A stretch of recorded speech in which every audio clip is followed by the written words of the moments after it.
friends and family, fellow investors, real estaters, the good brother, Mr. Invest in Yourself, Larry Pendleton.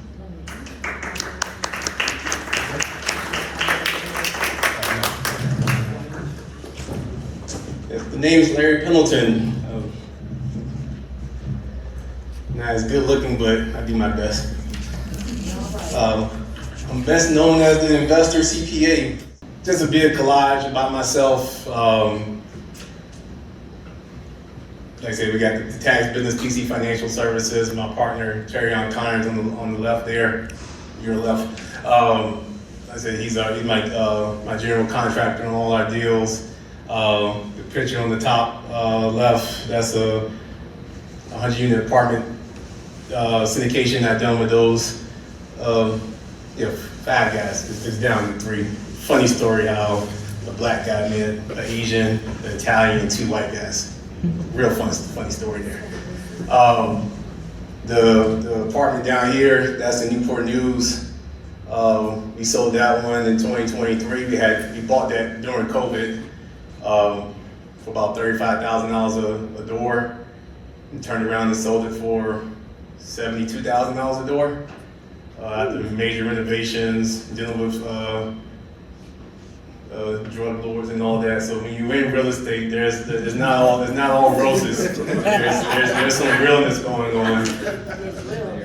Now a funny story. Like we was going to take this unit here and convert that into a K-9 training unit.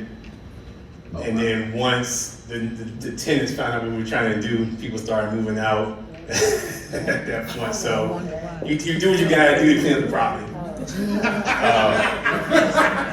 Just saying. And then I said, our focus now, like I said, we're really into the new construction. We see the path progression and stuff similar to 08. And maybe from y'all around here, Harborview wasn't Harborview before 08. Housing crash, it got expensive. Norfolk, Chesapeake, Virginia Beach, everybody started moving this money to Suffolk. Now we got Harborview. The exact same thing's happening now. We're letting everybody know that and sharing information. So, and I do modeling, as you can see in that picture in the middle. So, if you need a model, I do that as well. But my mission is to help people achieve financial freedom by building passive income and saving taxes. One before the other. You have to build the income first. I think people try to worry about saving on taxes first. It's okay, make your money first, and then use that money to find ways to save on taxes. Once you have that in place, you're in the right path of building wealth for your family. So I don't want to, like I said, it's not going to take 30 minutes. I've been up here too long already. But there's 3 ways the wealthy really get into like growing wealth in real estate. 1 is transactional, 2 is buy and hold, and 3 is being the bank. We have done all 3. We're still in all 3. So but we'll go into details of each 3 and what the key components of those are. As I mentioned before, I really prefer to be open dialogue. So if you want to kind of hear details or have questions, please, the floor is yours. I'm here to serve. Kind of disclaimer, informational purposes. Get your own CPA and attorney. Hire him. I know. That's your table over there. So when you talk to those who are wealthy and have grown in real estate, a common thing always comes up when you talk to them. Not all of them, but majority of the time when they're trying to build wealth, they follow one quote from Warren Buffett. If you're not making money while you sleep, you'll be working until you die. So in either one of those 3 buckets, you can build a way so that you're making money while you're asleep. But if you're not working towards this, and we have a lot of us who have parents or grandparents who are still working because they have not generated cash flow for them to replace their income coming in. And housing and stuff is just gonna get even more expensive. We're not gonna get political, we're just gonna leave it at that right now. So when it comes to transactional investing or being transactional in real estate, your areas of focus, those are your flipping, those are your wholesaling. If you're an agent, if you're a broker, if you're building properties to sell, like those are the type of transactions that we're talking about in this case here. Sometimes it's just quick profits that you're making. You may spend a month, you may spend 6 months. Basically, you're making your money on that transaction within a 12-month process. A lot of times you don't have any ownership of any assets. You may own your business, but you don't have any tangible assets. And there's a lower cost of barrier. So like I said, you don't have to have a lot of money to be a real estate agent. And if you're flipping houses, if you can find the right money, people involved, you can probably get in a lot of deals with no money down. So those are characteristics when you're talking about the transactional. But the keys of building wealth in a transactional state is, can you build a team that will allow you to step away from the business and still cash flow from it? That's the question. That's the key there. You can keep building, you keep having a transaction, but at some point, can you find the right people? Can you hire the right folks to take your place? And then now you're just a hands-off owner, as we all try to be at some point.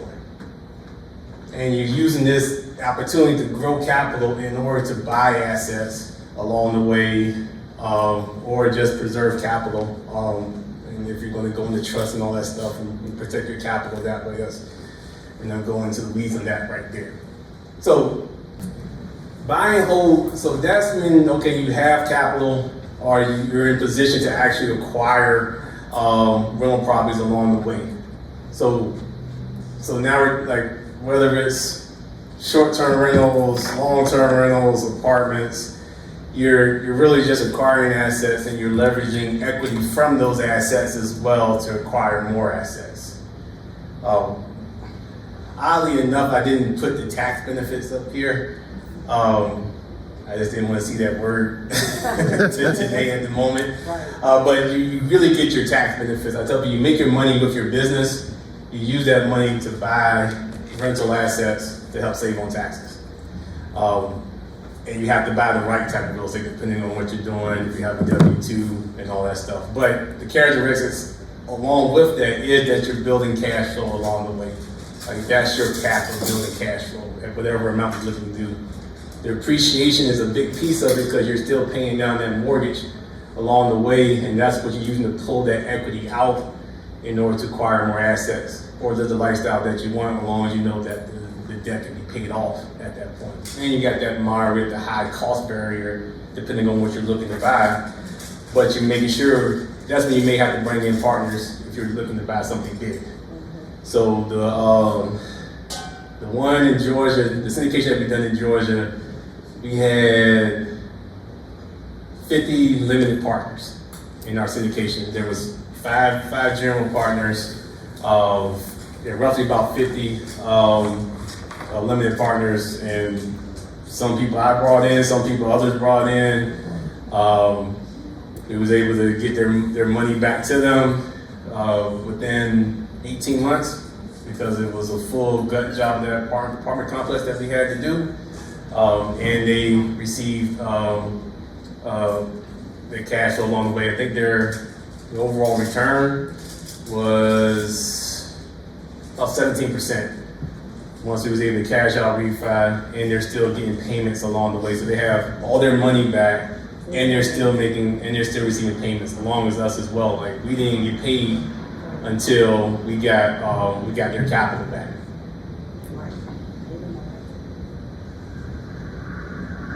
So the keys of it is that it's the type of right asset acquisition as well as the management of those assets. Now, I know some people say you may want to manage your own property if it's your first time or whatever. I have never managed any of my properties ever. Not my thing. I will pay somebody 10% of the profits to make sure all that stuff is done. That's just me personally. I keep putting leveraging equity up here because that is rather important when it comes to acquiring more assets. Like if there's opportunities to do a cash out refi or bring down your interest rate, like you have to use that in order to to build more, or we cross-collateralize one of our properties to get investors into another property because they now have ties in, because we didn't have enough capital to cover, so they know that they can get the rents and the property from another one. But we got that cleared away, so it gives you time to acquire more along the way. Now the part that everyone should be at, or be striving for, is being the bank. If you haven't realized, banks don't really own too many rental properties. And if they do, they're trying to offload them as quickly as possible. So, I say that's where you get into the private lending, the syndication of funds, REITs and stuff. Basically, you're using your money to make money for you. As I did before, we're more into buying mortgage notes now. And the first one I bought was for $800. Like the person had $800 left, and I was still able to make $4,200 off of that because of how slow they was making their interest payments. So like there's opportunities like that where like you can come in at a pretty low amount if you know what you're doing to. Now you can't walk into a Bank of America and hey, I'm gonna buy some mortgages. Typically you're going to a broker for stuff like that. That was gonna be before you said that was gonna be a question I was gonna ask you. Have you gotten in the space of buying notes or notes that are buying? So yeah, so the lady I work with was in San Diego. Because what banks want to do, banks want to take large packages of notes and just sell it to a hedge fund. Yeah. Because if you think about it in the sense of a 30-year mortgage at a 7% interest rate, the bank may get money back within the first 7 years. Okay. Like most likely within the first 7 years they may get money back. So that's why they can sell at a discount, because anything above that is just there's profit at that point. And they need that money back sooner to put more loans out for credit cards. Right. So that's how they keep recycling their money that way. Most of the time, they already sold your loan before you even close the property. Right. How's the valuation of buying a note? Are you buying it at face value, above face value? How do you value? So it depends. So you look at notes pretty similar to you look at Like bonds? like they're actually buying the property. Okay. So you either gonna have is a performing note or non-performing. So if it's non-performing, or it's more like a flip property, you gotta do some work to it. You gotta do some work to that borrower is really what I'm trying to say. Like how do you get them back into performing, and now the note is re-performing. If they're performing, that's more of your rental property. You can buy it. They have no issue you just walking in at that point. Now your performing notes, you're typically buying them above. They call them par, like face value, what they what the unpaid principal balance is, or you can probably get it at 5-10% like discount from there. Okay. Depending on like. Did you say that's performing? Yeah. Now, non-performing, because there's work needed, you can probably get a 20-25% discount on non-performing notes, because the seller knows. The remaining balance that's due? What you say? You mean off the remaining balance? What's the remaining balance that's due? Okay. So if it's 100,000, if there's 100,000 left on the balance, you're gonna buy it above, below it. It's very rare you're gonna buy above it unless you just really want that deal and it's a high interest rate on it. Wow. Can we try to buy our own note?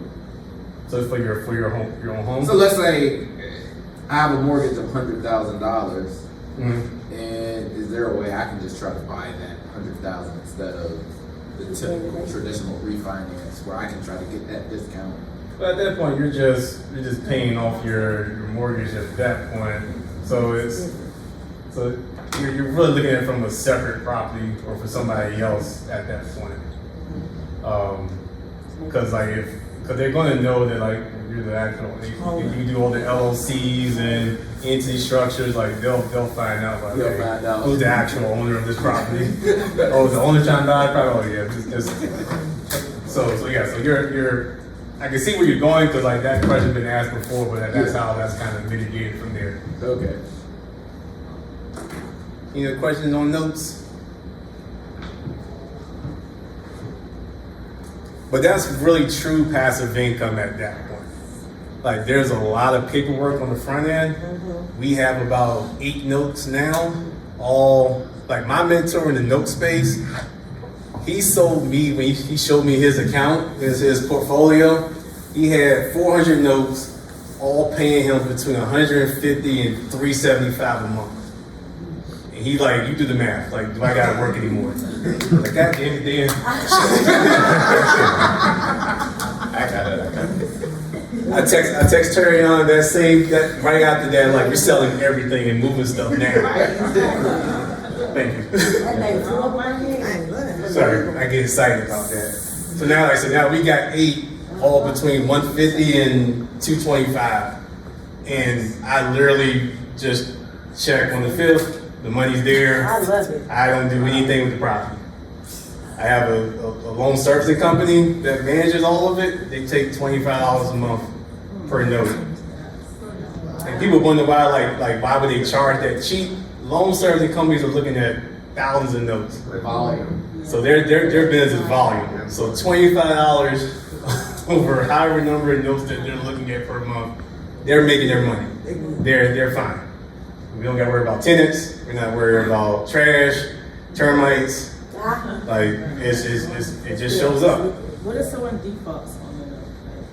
Yeah, so that's when you gotta know which state that you're getting into, where there's a judicial and non-judicial state.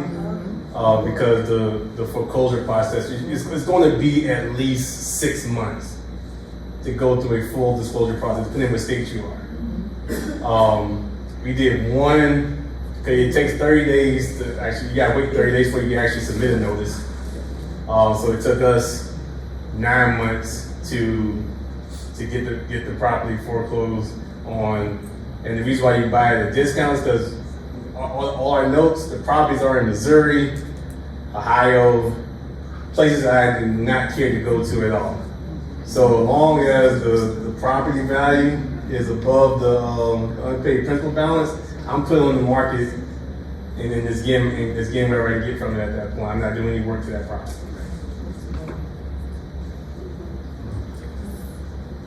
But there is that's the default risk when it comes to kind of being that private lending, being the bank space at that point. So kind of keys is like you're vetting the operator, especially if you're just putting money into these REITs and funds, like because I have clients in Florida, hurricane last year took out the whole property, insurance didn't pay for it, they lost all their investors' money. It wasn't the fault of the operator. Okay, you have to know that property is in a high risk area.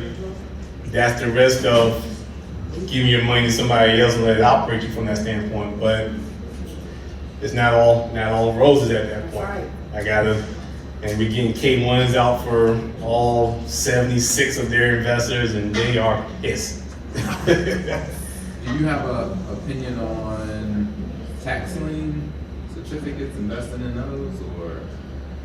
I mean, it's a good way to get into real estate in a cheap way, where it's like, cool, that property is actually worth $50,000, but you got on the tax lien for $3,000 or whatever. So it's a good way to, and that's where you kind of go from transactional. Okay, do I just get it and then flip the property? Yeah. Or do I go buy a whole and I can just rent it out? Mm-hmm. Or because you guys are so cheap, do you then just sell finance to someone and then they're just paying you a mortgage? Now you gotta be concerned if it's a homeowner or not, you're getting the Dodd-Frank regulations at that point. So if you're doing straight to homeowners, you gotta be Dodd-Frank certified. If not, I think there's a guy in Virginia, he's called Scott Jerlick or something. He does like the slow flips. Oh yeah. Yeah, so it's basically like he seller finances to a lease option, whatever, to a contractor. And he signs documents saying that it's not his primary residence. Yeah. Quotations here. Cameras. Yeah. So you got to make that. You can get a lot of trouble with not being certified, because that's what happened in 08. Like people basically giving out these loans and people can't afford to. They really shouldn't be having these loans. Right. So they're trying to avoid that with these new regulations. Yeah. I have a question. Can you, what was the certification name again? Dodd-Frank. DODDFRANK. Thank you. So that basically means that it's additional due diligence to ensure that the borrower can pay off the mortgage for their home. Thank you. Because the next phase was like, we can get the properties built and then we'll sell the financing. We're trying to work with attorneys, because there's not too many attorneys that are Dodd-Frank certified to kind of help with that process. So we prefer to just build them and then sell or finance them, so we can control the terms and truly be the bank for that family. And then work with the right investors, like, hey, we're gonna ride this for a year or two, and then we'll sell off the paper and get everybody paid out that way.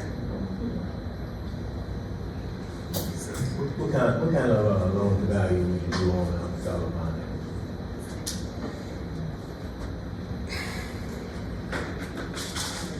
You typically try to be a little more flexible in that space. If you're going to go down that path, so like a lot of hard money lenders, they do 67%. So if we're going to do it, we'll push it 80, 85, but we gotta see, like we're digging at that point. We're going to be seller financing to somebody from there, and the equity on the property. Like, are we covered depending on what we're selling it for? So if there's a lot of equity, all right, we'll get into the 90s if need be. Any other questions? No. Action steps. Y'all heard me talk for way too long. Now it's time to talk to some experts. Put a plan, get your books in order. Please get your books in order and know what your financial situation is. So you can put a plan together, because if you don't have those two things together, you're not gonna be able to execute that plan and then reassess to figure out what works for you. I have failed a lot, but I learned a lot from those failures along the way, which is why I don't do flips anymore. So. Another long story with that one, but I'll that's all I got. This is a team sport of building passive income and saving on taxes and building wealth. So QR code is on the top corner. But yeah, appreciate y'all staying awake. Thank you.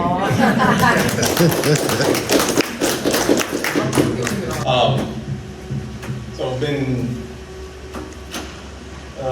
CPA tax advisor for over 2 decades now. Our niche, PC Financial Services, our tax company is niche in real estate. We typically tell people, if you really want to see tax savings, you have to invest in real estate from a long-term perspective. But for over a decade now, I have been investing in the real estate myself. Primarily, we've done the flips, single-family rentals, multi-family rentals, syndications, funds, apartment building syndications. Like, so currently right now we're doing new construction and buying mortgage notes. That's kind of our cash flow play there. And we do the new construction mostly for the capital, gaining capital, as well as to address the affordable home ownership issue that we have in this country. But the primary purpose of what I wanted to talk about, and I ain't want to take too long and put y'all to sleep right before lunch, so I know I'm in the way of that. I primarily want to talk about kind of 3 ways the wealthy use real estate to build wealth. And I wasn't going to go in the detail of our particular projects unless anyone asks, but we do raise private money as well. We got to that point where, whether it's family, some horror stories there, but we have investors in Florida, we have investors in Maryland, some investors in California. So one investor, currently now he's in Honduras. So we're constantly in the midst of, if we have a deal in place and we feel like it's a good opportunity for someone, we'll present it to whatever group to see what type of returns they want to achieve and grow from there. It's all about providing opportunity for the everyday person, to your point of not everyone can lend $200,000. All right, can we set up an entity for that family where everyone puts in 25 and work up towards that? Or do we have a smaller deal? Like our new construction now, we have a Booker T model, which is kind of like our smaller home from Norfolk. We have a larger, and we have 3 other models that are named after my contractor's wife and kids. So all of those are different price points. What we do is like, we'll just buy the land. So we just bought 3 more lots in Suffolk Tuesday. So we're sitting on 16 lots across the city of Suffolk, mostly around downtown. And what we do is that's our skin in the game at that point with our own capital from the tax business. Like once the family's good, all the money's going straight to real estate at that point. Oh, great. We got it figured out, yes. Any other questions before we get rolling? Awesome. So, yeah, I wanted to really target like how I notice what the rich do. So being a tax advisor for over 2 decades, and those 2 over there to attest to this, you kind of notice what the wealthy actually do and how they grow and they keep stuff in the family. And they just keep compounding stuff over and over throughout the time. So it's okay, you really learn for who you want to get to. You may not want to be that person. You just know, okay, is there a way to take what they're doing and bring it in-house? That's always like, whoever I work with, I'm gonna take something from you and I'm gonna bring it back home and educate my own people at that point.